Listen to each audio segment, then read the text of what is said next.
omukulu His Excellency Bobi Wine wamu n'ekibiina ki National Unity Platform enkya ya leero ebintu tebigenze maaso nakuba nti nno bitambula bulungi nnyo nnyini ddala ku side eyo naddala eri omukyala Deputy President amanyiddwa nga Alina Zedriga.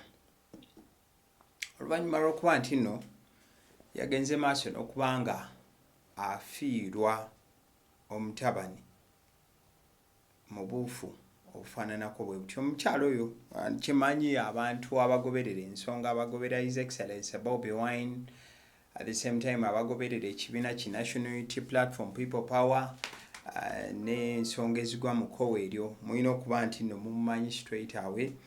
So His Excellency Bobi Wine agenze maaso n'okuba nti ateekayo obubaka oba yataddeyo bayita obubaka bwadde lunaku lwajjo akawungeezi ng'agamba nti very saddened this evening by the passing of Comrade Aaron Amani, the second born of our Deputy President for Northern Uganda or Northern Region, Mama Lina Zedriga Waru. Aaron was involved in a road accident last Friday and passed on this evening.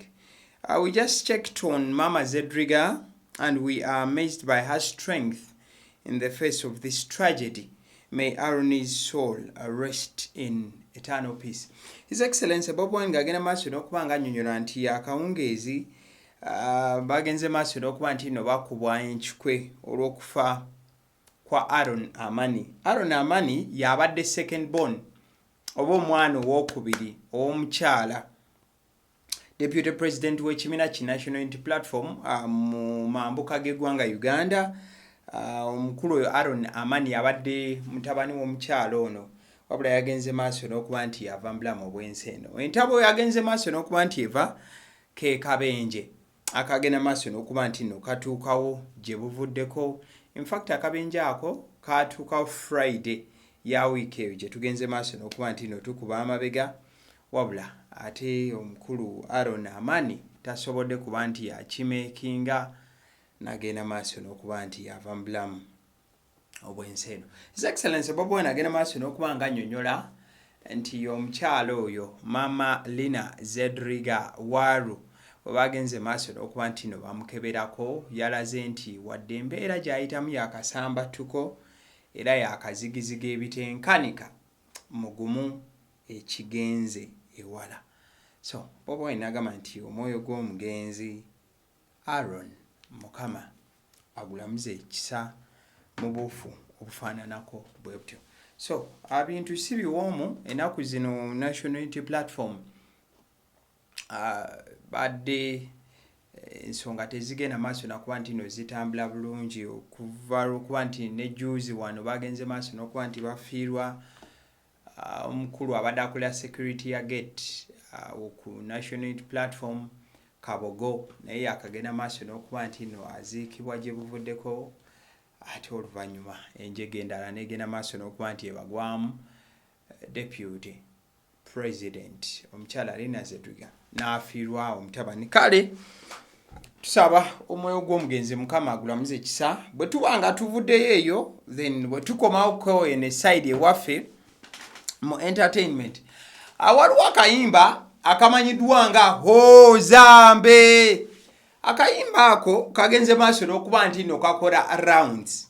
Mu kayimba ako mulimu kyana kiwala ekimanyiddwa nga Kishifura ekirabwako nga kigenda maaso n'okuba nga kidigita ebitenkanika. Kyana kiwala Kishifura kigenze maaso n'okuba nti nno tukifunako.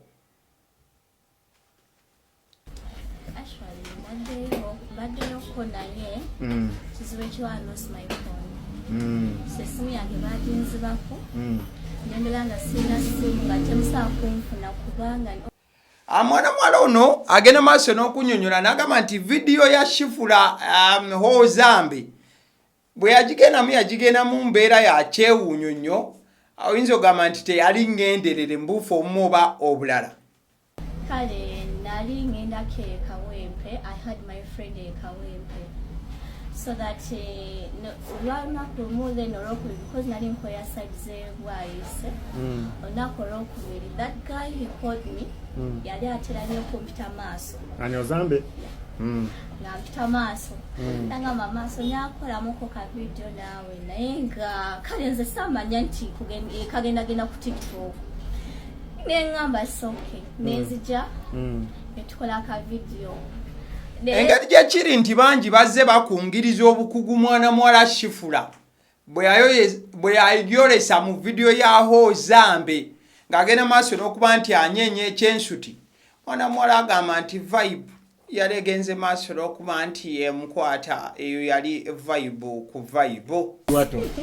Yes, I was feeling the beat. The vibe yali waggulu. Nedda sekulya tulima nenze beat. Mwana kutya okufuuka serebu agamba mbu naye yali eyo ng'atambula bibye yagenda maaso n'okuba nga yeekanga bwekanzi ng'abantu bangi nnyo nnyini ddala abagenze maaso n'okuba nga bamulaba ku mukutu ogwo ogumanyiddwa nga ogwa TikTok.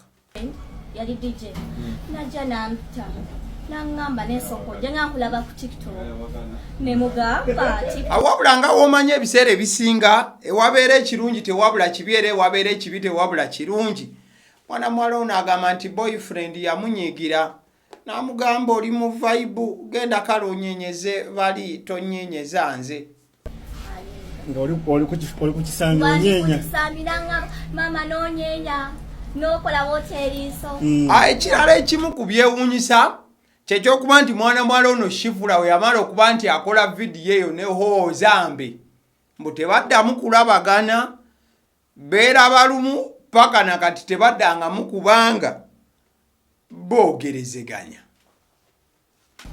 Ozambe kyo amazima ebyaddala nakomako kubanga namala nenvaayo nenzirako ewaka wakaga nina byenjagala osooka okumaliriza kaddeni we natuuka ewaka nensooka so one day asitira ekyokuba nti mwana muwala essimu yagenda maaso n'okuba nti emunyakulwako mubufu obumu oba obulala agamba nti essaawa zino tasobola agenda maaso nakuba nti agula ssimu olw'ensonga alina obuvunaanyizibwa obulala obw'amaanyi obusingakaawo muno nga mwe mulina okuba nti alina okulabirira jjajjaawe omulwadde. Ngwago tuwafunyawo bakyaliwo okusondera ku lwakubanga nze omuntu bankugambye ndi musirise so bagitwala n'okivaako bagitwale nga makansooka ekiteewo then after getting money then I'll buy.